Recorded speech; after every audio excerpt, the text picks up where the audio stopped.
You said you wanted to treat it like a playoff mentality. Did the team answer that challenge? Yeah, I liked what they did. But it's not just one game, right? Like I said, 5 games. I really like what we did yesterday. The great start, great focus, all the things I touched on yesterday. We didn't have any passengers. Like I look at every guy, even looking back to the video, we had a couple mistakes here or there. We could have got a little bit more dangerous here or there, but I thought it was pretty. Like they were prepared and focused and played within the game plan. No passengers, no big lapses in the game. So I'm happy, and we got the result. It's not. It's one thing to play well. Like I felt like we played well in some games recently, and then not got the result. But we need the results. How do you replicate that for the next couple? Like you said, the next 5 games. Consistency. My approach will be the same. Hopefully theirs is the same, and then you got to go and still got to go play and execute the same way. So, and the other team's always going to have something to say about it, but that's how you do it. Consistency with your approach and your preparation, and making sure you're staying focused, shift to shift, period to period, and so on. Do these matinee games throw a wrench into preparation at all? Since the We're kind of getting used to them now, right? Like we didn't have any forever. Our guys like them. I like them, and now like we're just seems like almost every second game's a matinee game, which I love. So to me it feels like a whole nother day off built in between the games. So I expect us to be rested and ready to go. Shouldn't be that much of a difference. When you get to the rink, your real dialed in prep starts.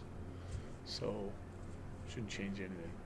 Right after the trade, I asked Rod about Jack Drury. He's just like why do coaches love him so much? And he said, "You'll see. You've had him for like a week now. Have you seen it? Like, do you get why all of his coaches will love him?" Yep. Hard because he's like, dependable, trustworthy, hardworking. When you start checking all those like character traits, it's like consistent.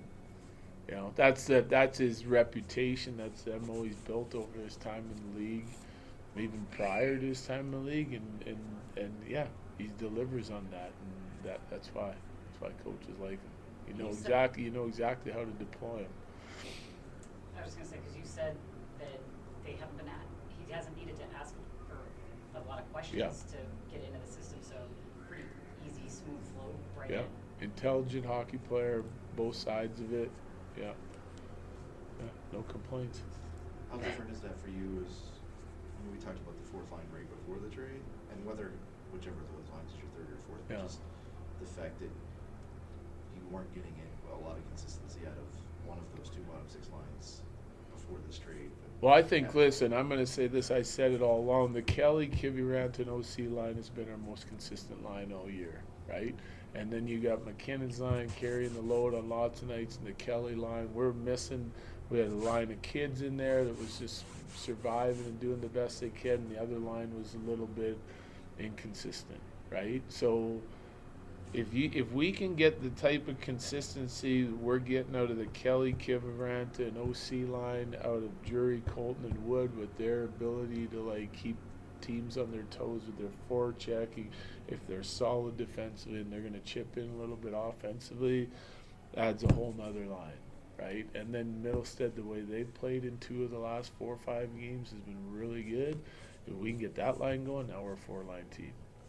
Those lines, they're going to compete for ice time.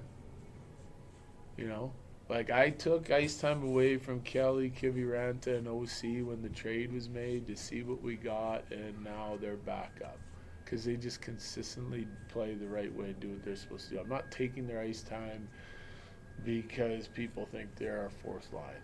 Like that's going to be, if you're playing, you're getting the ice. If you're not, you won't, and might go game to game. Like last night, the Middlestead line was down, but it was one of their best games. I'll pick them up, and we'll see how they do. If they can't handle it, and I got to look at who can check and still produce offense, and how many lines can we get going at the same time.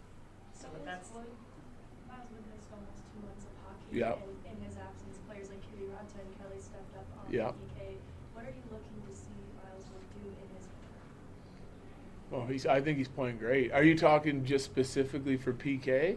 And outside of it, like, probably maybe turning the attention to 5v5 production. Yeah, like as I a just result. think if he's gonna play exactly the way he's been playing, like his last 2 games were outstanding. Like if you watch their game in the Islanders, it's the same for that line, the same expectations I have for the other line. Okay, so like you got to be rock solid in your checking. There's got to be a physicality and a relentlessness and resiliency to your game, and then you got to go to the net hard. Like you got to be hard to play. It's like that's bottom six. That if I'm picking an identity, that's what I want. All those guys are built on the same sort of mold for me.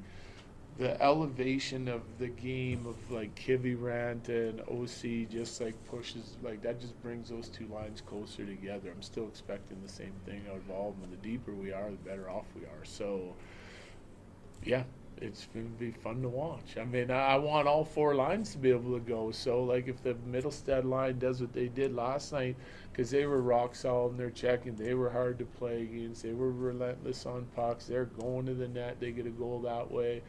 And yeah, it's why we won. It's why we won 5-0. It's not 1 line or 2 lines. It's all 4 lines playing the same way within their ability. With that said, what happens when Dahl comes back? Yeah, well, we get even deeper. It's a good problem. So this is normally kind of like the doldrums of the season, the dog days, whatever. But I think in the last 6 weeks, teams turned over both goaltenders. You trade Mikko Rantanen and get in these pieces. What has this middle part of the season been like for you, maybe compared to what it's like in the past, or is it normal? Business as usual for you? Yeah, I think in a lot of ways it's business as usual, even though it's more hectic. It's just because if it wasn't the Rantanen deal or this injury or that injury or this call-up or that call-up, it's still just like narrow focus on like what do we need to do to win tomorrow. Then that doesn't change. Doesn't matter what else you got going on. You deal with that stuff, and then you're focusing on that task. Like I'm already thinking about it today. I'm already into the video since we've been off the ice, and like it's about Philly. And then so it doesn't matter if you're playing games, like you're turning your focus to that as quickly. You're meeting with players, you're getting straight on their games. What do you want to talk about from last night's game? Then you hit the ice or not hit the ice, and then you're turning your attention to the next team you're playing as fast as you can, right? So that doesn't ever change. So it doesn't really matter how much else is going on. You're still getting to theirs as quick as possible. What about looking into some projects over the 4 nations? Yeah. Looking at film and analytics. Yeah. How has the use of analytics evolved for you as a coach over time? Oh, that's a long answer. Yeah, so I think like you start looking at things that you like or information that you want to use to like help evaluate your team. I start with our team first. And then I use that information to help explain to the players, like, listen, it's not just the eye test. I'm just telling you, like, this is where we're good. This is where we're not so good. It shows up in matches. Everyone kind of knows where our league rank is for certain things, at certain times during the year. I'll give it to them. Then I started using it a lot for pre-scouts, like, because it's easy to tell a story, like, what is Philly? I can show them some video quickly in 5 minutes, but if I add the analytics to it that explains, like, this is how they play, and I show them the video, like, this is what the numbers say, this is what they're really good at compared to everyone else in the league, this is what we have to be prepared for, and then show them the video, I think it paints a clearer picture. So it just helps with the preparation. Yeah, and then I kind of use it like for areas of like our team that we need to improve. Like I said, ozone play. Like I'm looking at that. I'm already working on that project because I didn't want to wait.